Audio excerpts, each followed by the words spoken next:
We have a very vulnerable population that is actually getting worse. This can balloon into a major health crisis. It would be difficult to find a tribe and their group of tribal leaders who didn't say that diabetes is a major health issue in our community. All these health issues that are a part of who we are today is something that needs to be addressed at a tribal level.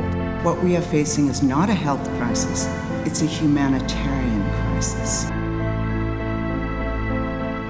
When I asked one of my elders in the 90s, actually it was late 80s, what he thought tribal sovereignty meant, his response was, we used to feed each other.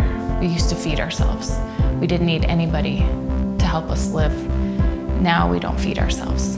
And so actually being able to be self-sustaining in how you feed yourself is an act of sovereignty. For tribal governments to understand their sovereign rights, oftentimes that's thought of in terms of economic development or their own membership or laws related to different areas that impact their daily lives. But there has not been the same sort of thought or emphasis in how do we address the food systems that are around us and how are we empowered to do something about that. We have to really face why people are dying at high rates in our communities and the level of loss and grief that we're dealing with for preventable diseases.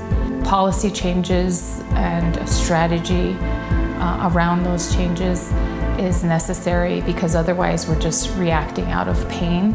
We do stand on the solution to our problem here. We do. Is it complex? Yes. Of course it is. But it is totally doable and it's totally within our reach. And I don't think it has been before now.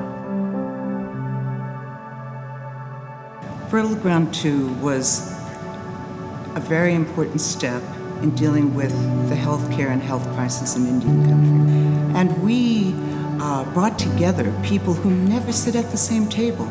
In fact, we brought together philanthropy with the moccasins on the ground, the policy advocates, the tribal government folks, the people from social movements who are driving volunteer-led changes in policy.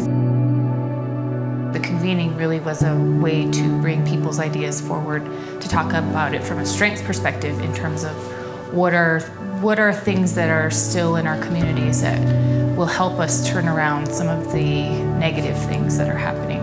It's been remarkable to see how this Fertile Ground has evolved from the initial meeting with funders to now you're seeing people turning into advocates in front of our eyes, seeing people who are wanting to be grassroots change makers and acting within their communities, but also wanting to change state, federal, and tribal law. So the other piece of this puzzle that I think a lot of people at the event were so excited about was the voices of our youth. The voices of our youth need to guide us on this process because they're not going to let us fail because it is their future. And so if we can get people to galvanize around a mission, it will save lives.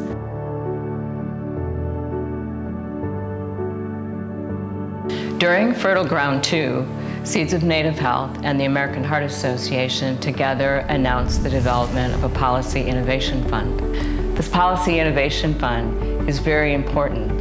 This means that the things that Native people were talking about at Fertile Ground 2 are just not theoretical, but these things can be put into place and we can improve the nutritional health of Native people.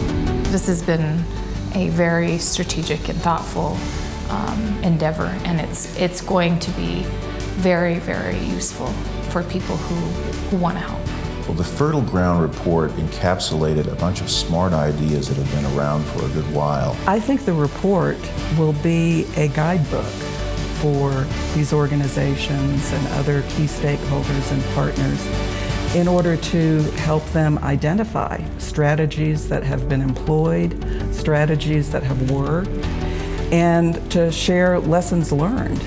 Well, if you are interested in seeing the latest in change in Indian country, positive change in Indian country, and being a part of it, this report is for you. The Fertile Ground 2 report is a good piece of information for those wanting to get involved in this work in Native country.